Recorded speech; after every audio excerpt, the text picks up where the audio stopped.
Leroy's here to talk 2025 recruiting. Leroy, appreciate you. What would be our focus in the 2025 class, since the last two classes, it was about offensive line, defensive line, and wide receiver? I would throw linebacker in there low key for the last couple of classes as well, especially closing with Adarius Hayes flipping from Florida.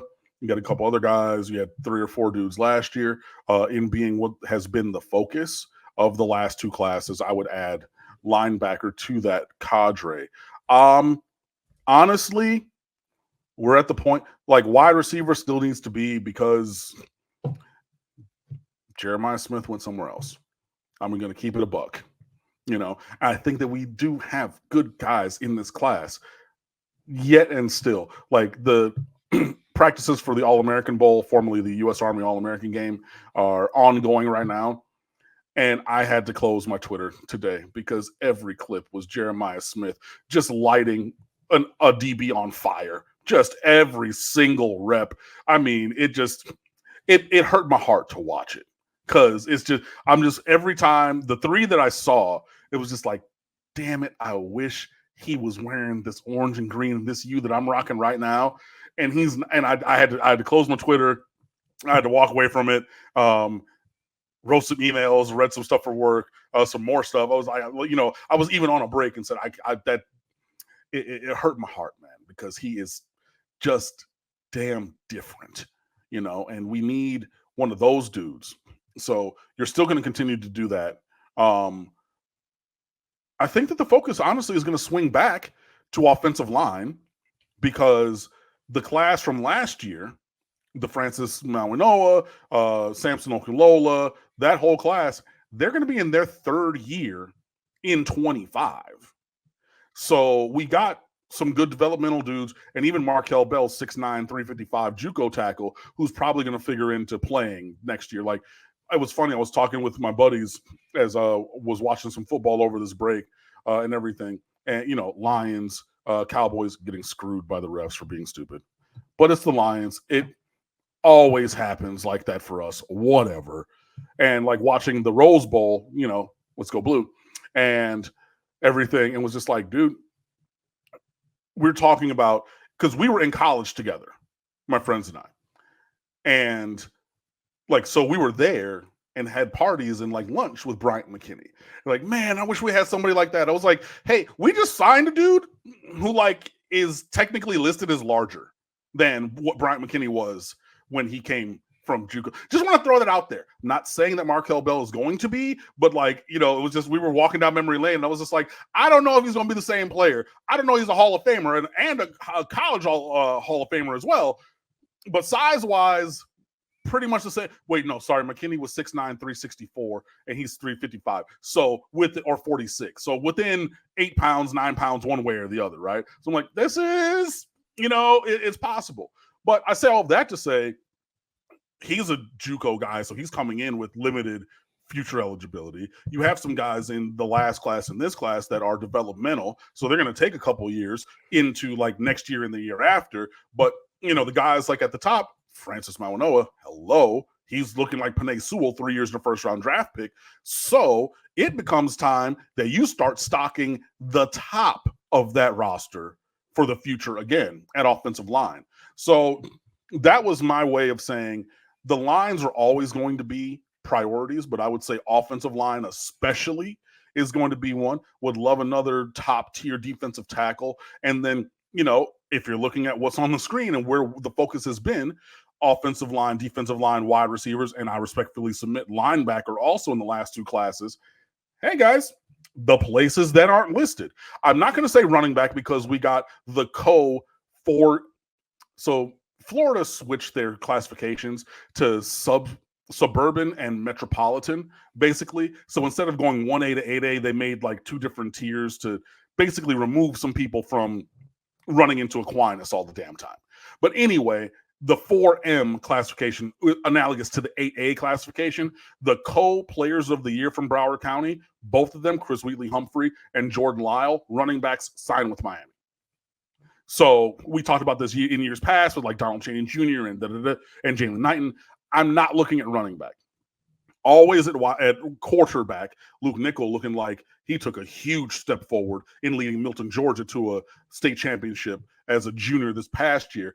I know I was a little skeptical when we took him as our recruit in 25. Go look up the film. Luke Nickel converted me into a believer. 3,914 yards, 40 touchdowns, 5 interceptions, beat Nye Carr and Colquitt County, boosted them or bumped them out of the playoffs in the quarterfinals on the way to a championship. Kid really bossed up. But I mean, look, the positions that were not listed as ones that we've discussed or anything else, cornerback and safety, where you just lost guys to the portal and 2 dudes to the league. That's going to be where I think the focus should be. But always, always, always believe Mario Cristobal is here to recruit to a high level. And I know what you're saying. When is it going to turn into wins? We can't just keep winning on the show. We can't be the off-season champions like, all the rival fans say, and like, yeah, we're doing this. And, a Wednesday in December, it feels really good. But then past that, who knows? In terms of it turning into wins, your guess is as good as mine. However, this is an ongoing process that I said from before was going to take 3 full years to get the roster flipped to where Mario wanted it to be. Remember, 2022 was year 0. This is year 1. 23 was recruiting year 1. 24 is recruiting year 2. 25 is recruiting year 3 at the end of the 24 season. So hopefully when he gets the roster where he wants it to be, kind of towards where, Oregon was when he was there. I know Lanning has done a great job to continue that and even elevate it a little bit slightly further. When we get there, hopefully then we'll have the ability to get the wins that we all desire. But in terms of the question, which is a really good one, always looking at quarterback, because I think that there's going to be lots of other teams that are going to go after Luke Nickel after the season he put up as a junior at Milton, Georgia. And then the defensive secondary, in addition to offensive line, would be the places to really look. And then also just like a number 1 wide receiver, because the one who should have been the number 1 is going up the road. They just brought in a top 5 recruiting class. If they stack top 5 recruiting classes, unless they are Texas of Charlie Strong and Tom Herman, who didn't know what to do with those classes, everybody else that has consistently recruited that level year after year after year, and we know what basically 3 or 4 schools those are, basically stack 11-1 seasons on top of each other year after year after year. So unless they are completely, I hate to go this harsh, but it would prove to be pretty incompetent in developing. Now, one top 5 class is nice. That's not going to get it done at that level. But if you stack 3 or 4 of those, you know better than I do that those should turn into 11-1 football teams. Should. Absolutely.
Jacoby George, who had the worst game that he's had since, Lord, maybe his freshman year at Plantation High School.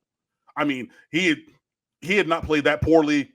And again, from down here, saw that man play in high school, hearing all kinds of dudes in, the press box and all kinds of dudes around. You got dudes from all kinds of other publications and outlets and, blogs and things. I'm not going to name them, but if you're on social media, all the other guys I'm talking about. Jacoby George, he's that guy. He's that guy. He's that guy. 60 yards over the top on the first play. Jakari put the ball on a dime, goddamn.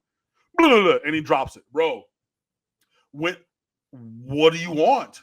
Because now we're not going to be able to go over the top anymore. That was the release valve shot that could have changed what we did and how we operated on offense. You're that dude now, right? You want to be that guy.